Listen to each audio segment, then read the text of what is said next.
शुरू करते हैं प्रश्न संख्या 1 से। Chhattisgarh does not have common border with, Chhattisgarh की आम सीमा किसके साथ नहीं है? तो ये बिहार के साथ अपनी सीमा शेयर नहीं करता, आपका आंसर हो जाएगा 2। बाकी छत्तीसगढ़ शेयर करता है महाराष्ट्र के साथ, उड़ीसा के साथ, आंध्र प्रदेश के साथ, इवन वेस्ट बंगाल और यूपी के साथ भी। ठीक है, नेक्स्ट क्वेश्चन देखिए, question number 2, the cause of changing season on earth is, पृथ्वी पर मौसम के बदलने की वजह क्या है? तो आप देखेंगे यहाँ पे earth revolution around the sun, ये भी एक रीजन है, साथ ही साथ tilt of the earth axis, पृथ्वी का झुकाव, अपनी ध्रुव पर झुकाव जो है, ये भी एक रीजन है। दोनों आंसर्स आपके सही होंगे। अब देखते हैं बीएच में से कौन सा ऑप्शन मानता है, अदरवाइज आप क्वेश्चन को क्लेम कर सकते हैं। ठीक है, नेक्स्ट क्वेश्चन देखें, क्वेश्चन नंबर 3। क्वेश्चन नंबर 3 कहता है निम्न में से किसे मध्य रात्रि की सूर्य की भूमि कहा जाता है? तो ये है नॉर्वे, स्कैंडिनेवियन कंट्री नॉर्वे। और जापान की अगर हम बात करें तो ये क्या है, लैंड ऑफ राइजिंग सन कहलाता है जापान। क्वेश्चन नंबर 4 देखिए, trade winds are strongest during, व्यापारिक हवाएं सबसे मजबूत कब होती हैं? तो ये होती है विंटर या सर्दी में, ऑप्शन 2 सही है आपका। क्वेश्चन नंबर 5, किस अंतर्राष्ट्रीय संगठन ने अपनी रिपोर्ट में उल्लेख किया है कि जल प्रदूषण ने विश्व स्तर पर अर्थव्यवस्था को प्रभावित किया है? तो ये है WHO, वर्ल्ड हेल्थ ऑर्गेनाइजेशन। आपके लिए टास्क ये है कि आप बताएंगे कमेंट बॉक्स में कमेंट करके कि इसका हेड ऑफिस कहाँ पे है। क्वेश्चन नंबर 6 देखिए, विच हार्मोन स्टिमुलेट्स एपेटाइट या हंगर इन ह्यूमन बींग्स, कौन सा हार्मोन मनुष्य में भूख को उत्तेजित करता है? तो ये ग्रेलिन, ऑप्शन पहला सही है। बाकी इंसुलिन की बात करें तो ये ब्लड शुगर को कंट्रोल करता है हमारे ब्लड के अंदर, और बाकी जो है वो दोनों सेक्स हार्मोन्स हैं। Next question number 7, vitamin C is chemical name of vitamin C पूछा है, तो ये होता है एस्कॉर्बिक एसिड। बाकी एसिटिक एसिड को आप जानते हो, ये कहाँ पे होता है? सिरके में होता है, जो हम खाते हैं अचार, मीठा अचार इसे कहा जाता है। और फॉर्मिक एसिड कहाँ पे होता है? ये चींटियों के काटने पर निकलता है। तो इस पर भी सवाल अक्सर पूछे जाते हैं, ये तो बहुत ही ज़्यादा इंपॉर्टेंट है, वेरी वेरी वेरी इंपॉर्टेंट। चलिए क्वेश्चन नंबर 8 नाउ। प्रश्न क्या 8 कहता है टेबल शुगर क्या है? तो ये होता है सुक्रोज, ऑप्शन पहला सही हो जाएगा आपका। Next is which of the following is not an alloy, इनमें से कौन मिश्र धातु नहीं है? तो देखिए मिश्र धातु क्या होती है, 2 या 2 से अधिक धातुओं के मिलने के बाद जो धातु बनती है उसको कहा जाता है एलॉय या मिश्र धातु। तो यहाँ पे हीरा जो है वो ना तो मिश्र धातु है ना ही वो धातु है, ये भी ध्यान रखिएगा। हीरा क्या है, कार्बन का एक अपरूप है और वो अधातु की कैटेगरी में आता है। क्वेश्चन नंबर 10, वह पदार्थ जिसका कीटनाशक की तरह उपयोग नहीं हो सकता? तो ये कौन सा है? ये होगा आपका ब्लीचिंग पाउडर। अब आपके लिए टास्क ये है कि ब्लीचिंग पाउडर का फॉर्मूला बताएंगे क्या होता है, chemical formula. Question number 11, Haryana government has increase the income limit for BPL families from 10,000 to, Haryana सरकार ने BPL के लिए आय की सीमा 10,000 से बढ़ाकर कितनी कर दी है? 15,000। तो ऑप्शन पहला सही हो जाएगा। 12वां देखिए, 52वां Asian foreign minister summit 2019 was held in, 52वां आसियान विदेश मंत्रियों की शिखर बैठक 2019 में कहाँ पर आयोजित की गई थी? तो ये आयोजित की गई थी बैंकॉक में, ऑप्शन पहला आपका सही है, और ये जुलाई 2019 में आयोजित की गई थी। तो आप समझ सकते हैं कि 1 साल से ज़्यादा पुराना GS यहाँ पे पूछा गया। अब देखिए अनएक्सपेक्टेड सवाल एकदम।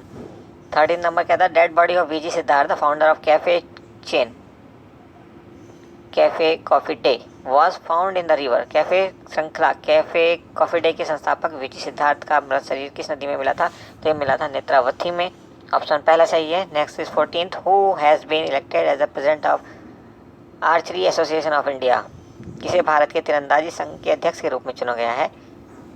तो ये है अर्जुन मुंडा, ऑप्शन पहला सही हो जाएगा।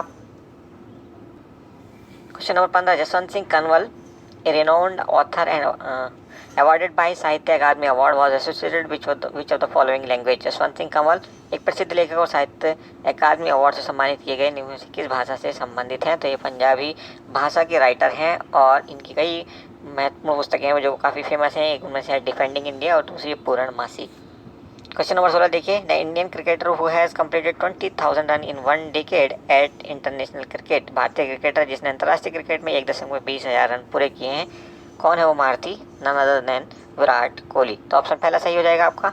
17 देखिए, QS world university ranking 2020, the Indian institute of technology Mumbai is ranked at, QS विश्व यूनिवर्सिटी रैंकिंग 2020 में भारतीय प्रौद्योगिकी संस्थान बॉम्बे को रैंकिंग क्या दिया गया है? तो 152वीं रैंकिंग दी गई है, पहला ऑप्शन आपका सही हो जाएगा। Now question number 18, which of the following bank in its survey has indicated that the income inequality is continuously increasing among the Indian farmer family, इनमें से किस बैंक ने अपने सर्वेक्षण में संकेत दिया कि भारतीय किसान परिवार के बीच आय असमानता लगातार बढ़ रही है, तो ये रिपोर्ट थी वर्ल्ड बैंक की, ऑप्शन 3 सही है आपका। 19वां सवाल देखिए, एक स्वदेशी टैंक मिसाइल जिसका 3 बार सफलतापूर्वक परीक्षण किया गया उसका नाम है। एंटी टैंक मिसाइल जो है इनमें से सिर्फ और सिर्फ नाग है, जिसकी मारक क्षमता होती है I think 7 kilometre, I am not sure but 7 kilometre के आसपास है। बाकी अगर आप पृथ्वी की बात करते हैं तो ये सरफेस टू सरफेस, कई बार ये भी पूछा जाता है कि सरफेस टू सरफेस है या सरफेस टू एयर है, तो पृथ्वी सरफेस टू सरफेस है। अगर हम आकाश की बात करें तो सरफेस टू एयर है, और अगर हम अग्नि की बात करें तो ये बैलिस्टिक मिसाइल होती है, और अग्नि 5 की जो मारक क्षमता है वो 5000 किलोमीटर है। अब देखिए अगला सवाल 20वां, the name of the former जज of supreme court of India who has been taken oath of judgeship in the apex court of Fiji is. Bharat के सर्वोच्च न्यायालय के पूर्व न्यायाधीश का नाम जिन्होंने फिजी के शीर्ष न्यायालय में न्यायाधीश की शपथ ली है, तो जस्टिस मदन बी लोकुर हैं ये, और इन्होंने फिजी के नॉन रेजिडेंट जज की शपथ ली है। सुप्रीम कोर्ट में वहाँ के इस तरह का कोई पद होता है, और अगले 3 साल तक ये वहाँ पे बने रहेंगे। Next is question number 21, the supreme court of India rescued the disc jockey DJ service from blanket ban imposed by high court of Allahabad. Allahabad high court ने डीजे को पूरी तरह से बैन कर दिया था, तो उसी के बारे में ये सवाल है, पहला ऑप्शन सही है। नेक्स्ट क्वेश्चन देखिए, question number 22, the Harappan site Dholavira is located in. Dholavira कहाँ पे स्थित है, तो धोलावीरा स्थित है आपका गुजरात में। यहाँ पे और कुछ इंपॉर्टेंट फैक्ट्स आप नोट कर सकते हैं जो आने वाले समय में आपको बहुत हेल्प करेंगे, चाहे आप कोई भी एग्जाम दें, BHU का चाहे कोई और। गुजरात में 2 और फेमस स्थल हैं, वन इज़ रंगपुर और इसके अलावा एक है लोथल। तो ये दोनों के दोनों बहुत इंपॉर्टेंट। लोथल वहाँ का एक बंदरगाह था जिस पर अक्सर सवाल पूछा जाता है। अब अगर हम बात करें राजस्थान की, तो यहाँ पे भी एक बहुत फेमस स्थल है जिसका नाम है कालीबंगा। ये कहाँ पे है, राजस्थान में, काली और बंगा, ठीक है। और अगर हम हरियाणा में बात करें तो यहाँ पे राखी गढ़ी एक बहुत फेमस स्थल है, इसके अलावा बनवाली। तो ये सबके सब फैक्ट्स आप नोट कर लिए। हमारे साथ पढ़ने का आपका बेनिफिट तभी होगा जबकि आप एक्स्ट्रा फैक्ट्स नोट करते चले जाएंगे। ये बहुत इंपॉर्टेंट फैक्ट्स होते हैं जो आसानी से कहीं आपको नहीं मिलने वाले, बहुत मेहनत पड़ती है इनको ढूंढने में। क्वेश्चन नंबर 23 देखिए, there is a similarity between the edicts of Ashoka and those of Ashok. इनमें से किसके शासन के बीच समानता पाई जाती है, तो ये एंटियोकस II, और ये कहाँ का राजा था एंटियोकस II, ये था सीरिया का राजा। 24 नंबर देखिए, last Deccani state annex to the Mughal empire by Aurangzeb was. Aurangzeb द्वारा मुगल साम्राज्य में जोड़ा गया अंतिम दक्कन राज्य कौन सा था, तो अंतिम दक्कन राज्य था गोलकोंडा। ऑप्शन सी आपका सही होगा, क्योंकि अब देखिए कि बरार तो खैर बहुत पहले हो गया था, अहमदाबाद भी बहुत पहले हो गया था, लेकिन बीजापुर जो है वो 1686 में एनेक्स हुआ है, मिलाया गया है औरंगजेब के राज्य में 1686 और 1687 में गोलकोंडा को मिलाया गया है। तो गोलकोंडा यहाँ पे आपका आंसर हो जाएगा। Next is second Anglo Mysore was ended with. द्वितीय एंग्लो मैसूर युद्ध की समाप्ति किस संधि के साथ हुई थी, तो ये ट्रीटी ऑफ मैंगलोर हुई थी जो 1784 में हुई थी, 1784। और ये किस किस के बीच हुई थी, टीपू सुल्तान और अंग्रेज़ों के बीच में। तो यहाँ पे टीपू सुल्तान ने अंग्रेज़ों को हरा दिया था और अपनी शर्तों पर संधि की थी। 26 नंबर सवाल देखिए, who was the Mughal emperor during revolt of 1857। 1857 के स्वतंत्रता संग्राम के दौरान मुगल शासक कौन था, तो ये थे बहादुर शाह जफ़र। और बहादुर शाह के जफ़र के बारे में एक फैक्ट जो लोगों को अक्सर पता नहीं है वो ये है कि इनके जो बेटे थे आई थिंक 2 या 3, उन सबके साथ ही बहुत बुरा बर्ताव किया था, और इतना बुरा बर्ताव हिस्ट्री में शायद किसी और के साथ अंग्रेज़ों ने नहीं किया। बहुत बुरे बुरे बर्ताव उन लोगों के साथ किए, लेकिन ये अपने आप में एक उदाहरण है क्योंकि उनके बेटों के सर काट करके थाली में रख करके उनके सामने लाए गए थे। क्वेश्चन नंबर 27 कहता है, हुज ऑटोबायोग्राफी इज़ अमर कथा माई स्टोरी। अमर कथा माई स्टोरी किसकी आत्मकथा है, तो ये है विनोदिनी दास जी की, जिन्हें नाती विनोदिनी के नाम से भी जाना जाता है, और ये बंगाली एक्ट्रेस भी थी राइटर के अलावा। Next question number 28, list the following movement of Indian freedom struggle in correct chronological order. भारतीय स्वतंत्रता संग्राम के लिए मिलित आंदोलन की कालानुक्रमिक सूची बनाएं। तो देखिए, नॉन कोऑपरेशन मूवमेंट असहयोग आंदोलन कब हुआ था, 1920 में, और सिविल डिसोबीडियंस मूवमेंट सवर्ण अवज्ञा आंदोलन हुआ था 1930 में, तो 1920, 1930, और चंपारण सबसे पहले हो गया था, और इसके बाद हुआ 1942 में हुआ है ये आपका भारत छोड़ो आंदोलन। चंपारण तो आई थिंक 1917 में हो गया था। ये सबसे पहले चंपारण हुआ था, तो चंपारण सबसे पहले आएगा सी से हम स्टार्ट करेंगे, और उसके बाद ए, तो सी ए ऑप्शन 3 आपका करेक्ट है। नेक्स्ट क्वेश्चन नंबर 29, किस गवर्नर जनरल ने भारतीय सिविल सेवाओं को प्रारंभ किया था? तो ये थे Lord Charles Cornwallis. Option third आपका करेक्ट है। और ये कब से कब तक गवर्नर जनरल रहे थे यहाँ पे? 1786 से 1793 तक। 1786 से 1793 तक ये रहे हैं। Next is question number 30, eight which place आज़ादी के दीवानी म्यूजियम हैज़ बीन इनॉग्रेटेड? किस स्थान पर आज़ादी के दीवानी संग्रहालय का उद्घाटन हुआ है? तो ये हुआ रेड फोर्ट में, दिल्ली में, अभी रिसेंटली हुआ है। तो पहला ऑप्शन आपका सही है। क्वेश्चन नंबर 31, भारतीय राज्य व्यवस्था में इनमें से कौन सर्वोच्च है? सुप्रीम कोर्ट सर्वोच्च है या पार्लियामेंट सर्वोच्च है, कॉन्स्टिट्यूशन या रिलीजन? तो कॉन्स्टिट्यूशन ऑफ इंडिया सबसे ऊपर आता है। Next question number 32, which of the following has not been a constitutional body? इनमें से कौन कॉन्स्टिट्यूशनल बॉडी नहीं है? तो देखिए नीति आयोग या इससे पहले योजना आयोग था, ये कॉन्स्टिट्यूशनल बॉडी नहीं है। इससे पहले भी ये सवाल बहुत बार पूछा जा चुका है, बड़ा इंपॉर्टेंट सवाल है। Next question number 33, parliament in India consist of? Parliament in India में कौन कौन आते हैं? तो प्रेसिडेंट ऑफ इंडिया आते हैं, राज्यसभा लोकसभा भी आते हैं। तो तीनों के तीनों आते हैं। पहले तीनों ऑप्शन सही है, ये ऑप्शन सही नहीं है। अब देखते हैं BHU में से कौन सा ऑप्शन मानता है। आप इस क्वेश्चन को भी अकॉर्डिंगली क्लेम कर सकते हैं। सॉरी, नीचे ऑप्शन दिए हैं अकॉर्डिंगली। तो ABC हमारा सही है, पहला ऑप्शन सही हो जाएगा। नेक्स्ट देखते हैं 34 कहता है, who nominate the chairman of public accounts committee of Indian parliament? भारतीय संसद की लोक लेखा समिति के अध्यक्ष को कौन मनोनीत करते हैं? तो ये स्पीकर ऑफ लोकसभा मनोनीत करते हैं और ये विपक्ष का लीडर होता है।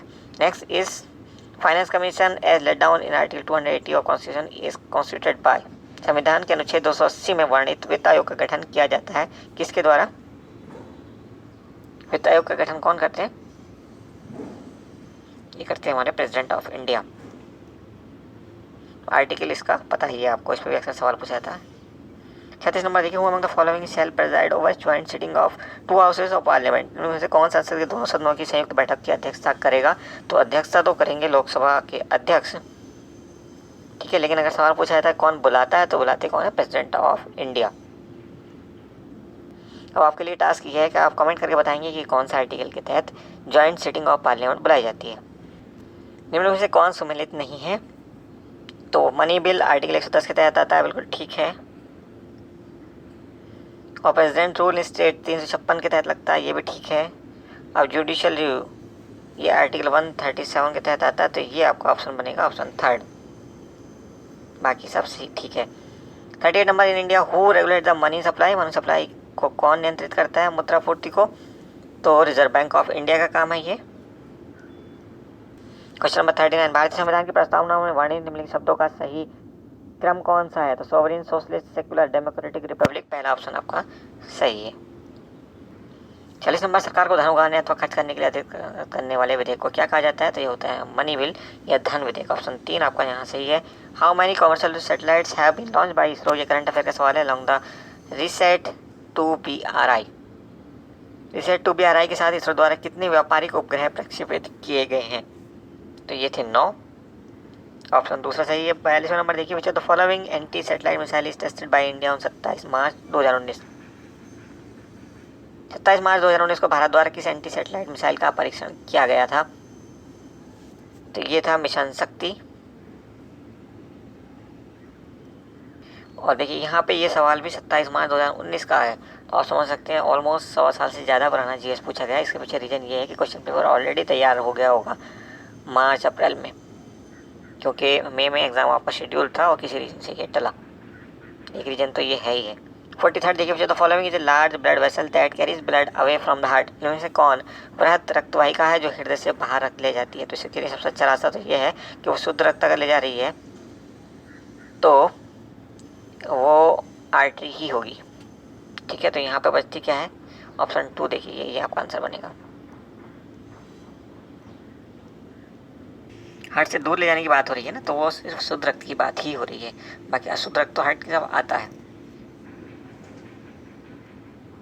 और यहाँ पे एक बहुत ही इंपॉर्टेंट सवाल बनता है कि एक अकेली आर्टरी ऐसी है जो हृदय में रक्त लेकर आती है फेफड़ों की तरफ से, अशुद्ध रक्त मतलब, तो वो कौन सी है? वो होती है वो भी आर्टरी होती है, ठीक है, अकेली आर्टरी होती है और पल्मोनरी आर्टरी होती है। इस पर सवाल बहुत पूछा था, इसलिए आपको बताना जरूरी था। Question number 44, which is a communicable disease? Communicable disease इनमें से कौन सी संचारी मतलब छुआछूत का रोग इनमें से कौन सा है? तो ये होता है आपका मेजल्स। ऑप्शन 3 आपका आंसर बनेगा। क्वेश्चन नंबर 45, सोमाटोट्रोपिक हार्मोन से प्रभावित मानव शरीर की इनमें से कौन सी वृद्धि है? तो समझिए टॉपिक हार्मोन की बदौलत सबसे ज़्यादा जो बढ़ती हैं वो बढ़ती हैं बोन्स। ऑप्शन एक आपका आंसर बनेगा। 46 नंबर की पंचायती राज संस्थाओं में महिलाओं के लिए आरक्षित सीटों के संदर्भ में से कौन कौन से कथन सही है? It is provided in article 243 D three. और दूसरा क्या कहता है? The reservation shall cease to have effect on the expiration of the period specified in article 334। तो कौन कौन से इसमें सही आंसर है आपके? पहला ही सही है, दूसरा आपका आंसर सही नहीं है, तो आंसर बनेगा आपका ऑप्शन एक। नेक्स्ट इज क्वेश्चन नंबर, भारतीय संविधान की व्याख्या करने का अंतिम प्राधिकारी कौन है? तो ये है सुप्रीम कोर्ट ऑफ इंडिया। इसे संविधान का गार्जियन भी कहा जाता है। Next is 48, who among the following is responsible for revenue sharing between the state government and the local government? Local government और स्टेट गवर्नमेंट दोनों के बीच में अगर रेवेन्यू शेयरिंग की बात आएगी तो ये स्टेट फाइनेंस कमीशन की जिम्मेदारी बनेगी।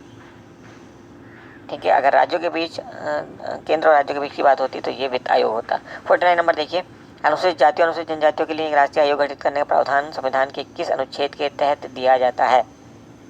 तो ये है अनुच्छेद 338 और 338 ए। पहला ऑप्शन आपका राइट हो जाएगा। 50वां देखिए, इनमें से किस एक का भारतीय संविधान की प्रस्तावना में उल्लेख नहीं है? प्रस्तावना में किसका उल्लेख नहीं है? इनमें से संघात्मक, ऑप्शन 4 आपका आंसर बनेगा। 51 नंबर प्रश्न, इनमें से संविधान की किस अनुच्छेद के अंतर्गत भारत के राष्ट्रपति द्वारा राष्ट्रीय आपात की घोषणा की जा सकती है? नेशनल इमरजेंसी की घोषणा किस आर्टिकल के तहत की जाती है? तो ये है आपका आर्टिकल 352। और 360 के तहत क्या की जाती है? फाइनेंशियल इमरजेंसी की घोषणा। 52 नंबर प्रश्न देखिए, भारतीय संविधान किस अनुच्छेद के अंतर्गत उच्च न्यायालय को अपने ही निर्णय और आदेश के पुनर्वलोकन की शक्ति प्राप्त है? तो ये है article 137। Next is question number 53, इनमें से कौन भारतीय संविधान के भाग 4 में वर्णित नहीं है? मूल कर्तव्यों इनमें से अपने माता पिता और गुरुओं का आदर करना, ये इसमें वर्णित नहीं है। नेक्स्ट, मानवाधिकारों की अवधारणा का प्रमुख बल क्या है? Dignity of man as a human being. तो ऑप्शन 4 तो आपका आंसर बनेगा पूरा। Providing urban amenities in rural areas was introduced by, किसके द्वारा इंट्रोड्यूस किया गया था? ये तो उस टाइम पे राष्ट्रपति थे president APJ Abdul Kalam. Option पहला सही है। लोकसभा के अध्यक्ष के बारे में से कौन सा कथन सही नहीं है? क्वेश्चन नंबर 56 देखिए, तो he has the power to summon the house even after prorogation. उसके पास सत्रावसान के बाद भी सदन को बुलाने की शक्ति प्राप्त है? नहीं, उसको प्राप्त नहीं है, ये प्रेसिडेंट के पास होती है। वो सिर्फ ज्वाइंट सेशन को की अध्यक्षता करते हैं। प्रश्न संख्या 57, संविधान की 11वीं अनुसूची में से किससे संबंधित है? 11वीं अनुसूची संबंधित है हमारी पंचायती राज से, और अगर 12वीं की बात करें तो वो म्यूनसिपैलिटी से संबंधित होती है। 58 number, which of the following is not true about the controller and auditor general of India? Bharat के नियंत्रक एवं महालेखा परीक्षक के संबंध में से कौन सा कथन सही नहीं है? He is appointed by president of India, बिल्कुल ठीक है। उसका वेतन सर्वोच्च न्यायालय के न्यायमूर्ति के बराबर होता है, ये भी ठीक है। और he is disqualified for any further government office after retirement. सेवानिवृत्ति के बाद वह अन्य सरकारी सेवाओं के योग्य हो जाते हैं, ये भी ठीक है। लेकिन चौथा सही नहीं, he can be removed by president of India. उन्हें प्रेसिडेंट ऑफ इंडिया रिमूव नहीं कर सकते, उन्हें इम्पीचमेंट के द्वारा हटाया जा सकता है। तो आंसर बनेगा 4th। Next is 59, election commission can be removed by, commissioner की बात हो रही है, ना कि चीफ इलेक्शन कमिश्नर की। तो कैसे हटा सकते हैं? President on the recommendation of chief election commissioner. Chief election commissioner को तो सिर्फ इम्पीचमेंट के द्वारा ही हटाया जा सकता है। ठीक है, तो ऑप्शन 3 आपका आंसर बनेगा। क्वेश्चन नंबर 60, सर्वोच्च न्यायालय का न्यायाधीश किसको पत्र लिखकर अपना त्याग पत्र दे सकता है? तो किसको दे सकता है ये? प्रेसिडेंट ऑफ इंडिया को। ऑप्शन 2 आपका आंसर बनेगा। Which of the following are correct about Rajya Sabha? Rajya Sabha के बारे में कौन सा कथन सही है? इसे भंग नहीं किया जा सकता, it is not subject to resolution. हाँ ठीक है, ये तो स्टेटमेंट। अच्छा, कोड दिया हुआ है, कोड से आंसर आपको चूज करना है। It has a term of 5 years। तो ये ऑप्शन दूसरा जो है वो बी सही नहीं है। इसका मतलब जहाँ जहाँ पे बी आएगा एलिमिनेट कर सकते हैं आप उनको, उन ऑप्शंस को। तो ये भी सही नहीं होगा, ये भी सही नहीं होगा। अब आपका बचता है ए और सी, क्योंकि ये भी सही नहीं है। तो ऑप्शन 3 आपका आंसर है। अब प्रश्न देखिए 62, who is ex officio chairman of council of state? Rajya Sabha का पदेन सभापति कौन होता है? तो वाइस प्रेसिडेंट होता है। ऑप्शन 2 सही है। 63 नंबर, भारतीय संविधान का अनुच्छेद 1 भारत को घोषित करता है क्या? Union of states. तो ऑप्शन 2 यहाँ पे भी आपका आंसर बनेगा। Next is 64, how many schedules are there in the constitution of India? तो यहाँ पे 12 अनुसूचियाँ हैं। ऑप्शन 3 आपका आंसर बनेगा। 65वां देखिए, justice Rajendra Sachar committee refers to किससे संबंधित थी? तो मुस्लिम समुदाय के पिछड़ेपन से संबंधित थी ये समिति। 65 का आंसर बनेगा 2। प्रश्न के 6 इनमें से कौन भारतीय उच्च न्यायालय की प्रथम महिला मुख्य न्यायाधीश थी? उच्च न्यायालय के मुख्य न्यायाधीश थी तो न्यायमूर्ति लीला सेठ। 66 का ऑप्शन थर्ड आपका आंसर है। अब देखिए 67 नंबर, भारत में जब राष्ट्रपति और उपराष्ट्रपति के पद खाली हैं तो उनके कार्यों को कौन निष्पादित करता है? तो ये निष्पादित करते हैं चीफ जस्टिस ऑफ इंडिया। जैसे कि हमने देखा जस्टिस हिदायतुल्लाह के बारे में के केस में उन्होंने भी प्रेसिडेंट ऑफ इंडिया का पदभार संभाला था। 68 नंबर, भारत के दोनों सदनों की संयुक्त बैठक की अध्यक्षता कौन करता है? तो ये speaker of Lok Sabha. Option third आपका आंसर है। इसको थोड़ी देर पहले ही हम डिस्कस कर चुके हैं, ये इतना इंपॉर्टेंट है कि बार बार पूछा जाता है। 69 देखिए, एमिकस क्यूरी क्या होता है? ये न्यायालय का मित्र, फ्रेंड ऑफ कोर्ट। कोर्ट को जब भी जरूरत पड़ती, जैसे कि अयोध्या के केस में पड़ी थी, तो उन्होंने एक न्यायालय मित्र की नियुक्ति की थी। Next is 70, power to summon the houses of parliament is vested with. संसद के दोनों सदनों को आउट करने की शक्ति नहीं है, प्रेसिडेंट ऑफ इंडिया ही कर सकते हैं। ये फिर से सवाल बनकर आया। देखिए कितना इंपॉर्टेंट फैक्ट हमने आपको बताया था कि 3 बार सवाल बनकर। Next is 71, in case the president of India wants to resign he shall address his resignation to. अगर भारत के राष्ट्रपति इस्तीफा देते हैं तो अपना त्यागपत्र किसको संबोधित करते हैं? तो भारत के उपराष्ट्रपति को संबोधित करते हैं। Option 2 is correct. नेक्स्ट, इनमें से किस बात में उच्च न्यायालय के उभय लिंगियों के अधिकारों को मान्यता प्रदान की है? ट्रांसजेंडर्स की बात हो रही है। तो ये केस था national legal services authority versus union of India. 2014 में आया था ये केस। ऑप्शन 2 आपका राइट आंसर बनेगा। 73 देखिए, भारत के राष्ट्रपति में से किस आधार पर महाभियोग चलाया जा सकता है? भारत के राष्ट्रपति को हटाने के लिए किस आधार पर हम महाभियोग चला सकते हैं? तो ये आर्टिकल 61 के तहत होता है और इसमें 4th ऑप्शन सही है, violation of constitution. 74 under article 21 x post facto means. भूत लक्ष्य प्रभाव से यहाँ पे क्या तात्पर्य होता है? Penalty inherent with respect to law in force. Option third आपका आंसर है। Next is 75, the minimum age to become member of legislative council of state is 30 years होना चाहिए। Option B is your answer. Lok Sabha के लिए 25 साल होती है और राज्यसभा के लिए 30 साल। इसके अलावा गवर्नर या प्रेसिडेंट ऑफ इंडिया के लिए आप अप्लाई करना चाहते हैं इलेक्शन के लिए, या गवर्नर तो इलेक्शन नहीं होता, तो वहाँ पे मिनिमम एज 35 ईयर्स होती है। 76 नंबर देखिए, लोक कार्यालय के संतोष ग्रहण को खाली करवाया जा सकता है किस रिट के द्वारा? तो ये रिट होती है आपके अधिकार पक्षार या रिट ऑफ को वारंटो। बहुत इंपॉर्टेंट है ये सब रेट्स, इनके बारे में अच्छे से याद करके जाना अगर आप कुछ ढंग का एग्जाम देने जा रहे हैं LLB से। Directive principle of state policy are, राज्य के नीति निर्देशक तत्व हैं, कैसे हैं? Not enforceable by any court, ये तो ठीक है। Fundamental to the government of the country, ये कैसा है? बी और सी दोनों सही है, लेकिन ए आपका गलत है। तो कौन सा ऑप्शन सही है आपका? ऑप्शन थर्ड आपका आंसर बनेगा। देखिए question number 78, cruelty is a ground for, किसके लिए आधार है क्रूरता? For diverse and judicial separation. Option third आपका आंसर है।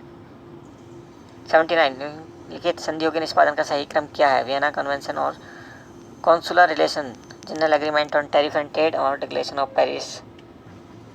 तो डिक्लेरेशन ऑफ पेरिस 2015 में आया था और वियना कन्वेंशन की अगर हम बात करें तो ये आया था 1967 में, 1967। और अगर हम बात करें general agreement on tariff and trade तो ये आया था, इसका नाम WTO हो गया 1995 में।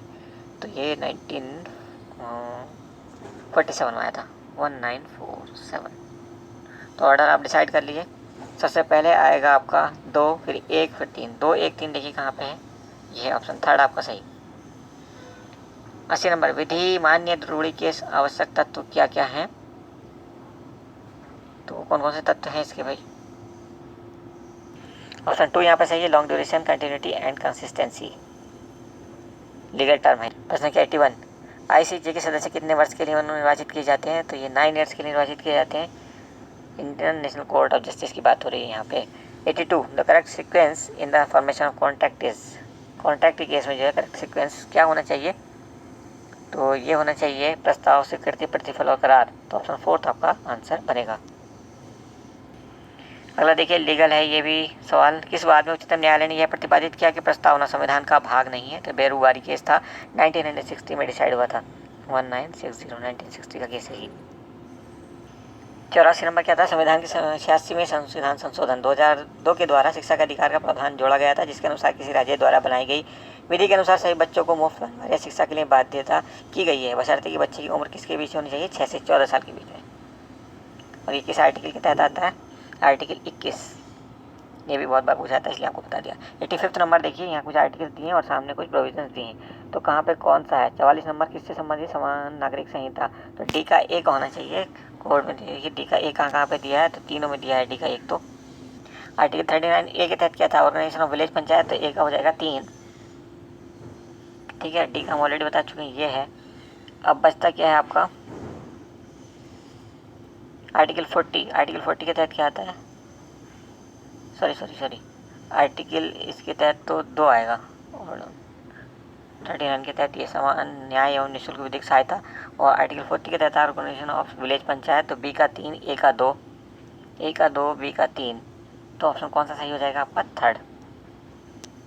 क्वेश्चन नंबर 86, प्रतिशोधात्मक दंड के सिद्धांत का उद्देश्य क्या है, take revenge against the wrong goer, गलत कार्य करने वाले से बदला लेना, ऑप्शन 2 सही है। 87 देखिए, आबा को शाह की हत्या के लिए उकसाता है, बा ऐसा करने से इनकार कर देता, आ ने कौन सा अपराध किया है, तो अबेटमेंट टू कमिट मर्डर, हत्या के लिए उकसाना या दुष्प्रेषण, प्रेरण, सॉरी।